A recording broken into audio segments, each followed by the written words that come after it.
बिस्मिल्लाहिर्रहमानिर्रहीम। अस्सलाम वालेकुम जी। तो आज का व्लॉग शुरू करते हैं।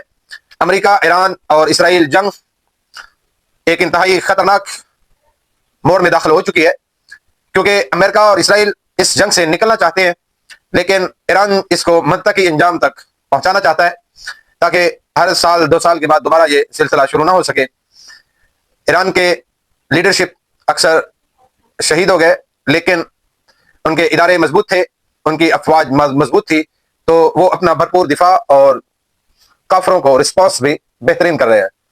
इसराइल पर भरपूर किस्म के हमले इस वक्त भी ईरान कर रहा है। लेकिन आज हम थोड़ा इस जंग से हटकर कि क्या मुसलमान मुल्कों के लिए काफरों के सहूलतकार बने हुए, काफरों के लिए सहूलियात पैदा करते हैं कि वो अपने मुसलमान मुल्कों पर चढ़ाई कर दे।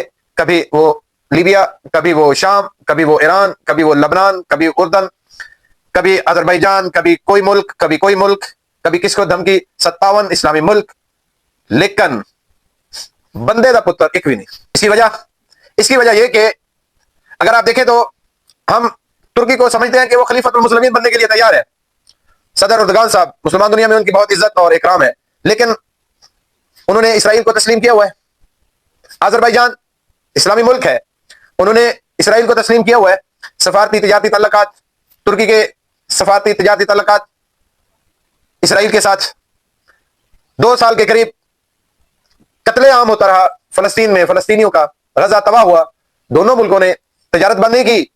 दोनों मुल्कों ने, अजरबैजान से तेल जाता है इसराइल का 40% तेल जाता है मुसलमानों, 40%। लेकिन अजरबैजान ने तेल बंद नहीं किया, तुर्की के रास्ते जाता है, उन्होंने बंद नहीं किया, क्योंकि यहां हर मुल्क अपने अपने मफादात देख रहा है।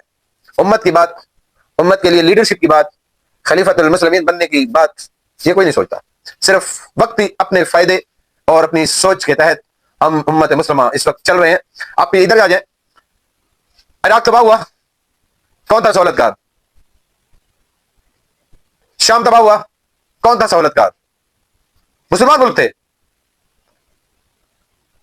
उर्दन, शाम, लबनान, सीरिया, इंडोनेशिया में ये मुसलमान मुल्क सारे सहूलतकार थे काफरों के। ये मुसलमान ऐसे कमजोर होते रहेंगे, लेकिन सहूलतकार भी मुसलमान ही है।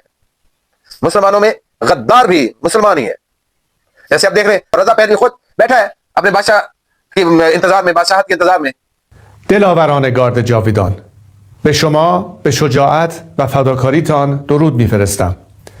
در 3 ماه گذشته هزاران تن از شما در هسته‌های کوچک اما مؤثر در سراسر ایران جلوه‌های درخشان از دلاوری آفریده اید. अमेरिका में बैठा है, अमेरिका में बैठ के कह रहा है कि ईरान में बगावत करो, अवाम को उकसा रहा है। तो वो भी तो ईरानी है, ईरानी नस्ल है, मुसलमान है ना। अमेरिका में बैठ के ईरानी अवाम को कह रहा है कि आप बगावत करो। ये जब तक हम शख्सियात की मोहब्बत अपने दिल से खत्म नहीं करेंगे, जब तक इस्लाम के साथ हमारा लगाव नहीं होगा, तो हम ये हुकूमतों के चक्कर में अवाम ऐसे ही पिसते रहेंगे और मरते रहेंगे। ये हमारी हुकूमतों को भी चाहिए कि मुसलमानों को एक प्लेटफॉर्म पे लाए ताकि मुसलमान मजबूत हो। हम भी दुआ गो है, आप भी दुआ कीजिए कि पाकिस्तान हमेशा पुरअमन मुल्क रहे, लेकिन इसकी तरफ जो आंख उठा के देखेगी, खतरनाक आंख देखेगी, तो पाक फौज हमेशा तैयार मिलेगी उनको। हम पाकिस्तान के लिए, पूरी उम्मत मुस्लिमा के लिए दुआ गो है कि मुसलमानों में इत्तफाक और इत्तेहाद पैदा हो।